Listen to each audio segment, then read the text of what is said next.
Life is a combination of all this. તો મેં તમને 3 રીતે વાત કરી. પહેલી વાત મેં કહ્યું કે વિઝન ઓફ લાઈફ એટલે આ 4 વસ્તુ: a smart professional, a complete family man, a great human being and a staunch devotee of God. Pramukh Swami મહારાજે આ જ વાત એમને 5 રીતે કરી કે આપણી સાંસારિક જવાબદારીઓ બરોબર નિભાવવી, શાસ્ત્ર કથિત પવિત્ર જીવન જીવવું અને નૈતિકતા પ્રામાણિકતા આપણા કાર્યમાં રાખવા, અન્યને મદદરૂપ થવું અને સત્પ્રવૃત્તિમાં શક્તિ સમય આપવા, ચોથી ભગવાનની ભક્તિ કરવી અને 5મું પોતાના આત્માનું કલ્યાણ કરવું. તો મહાપુરુષોએ બહુ વિચારીને સમજીને આપણને આ સત્શાસ્ત્રના સાર રૂપે પોતાના જીવનના અનુભવ પરથી આ બધી વાતો કરી છે.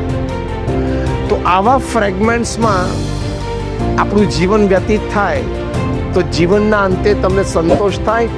You can keep your hand on your chest and tell your self.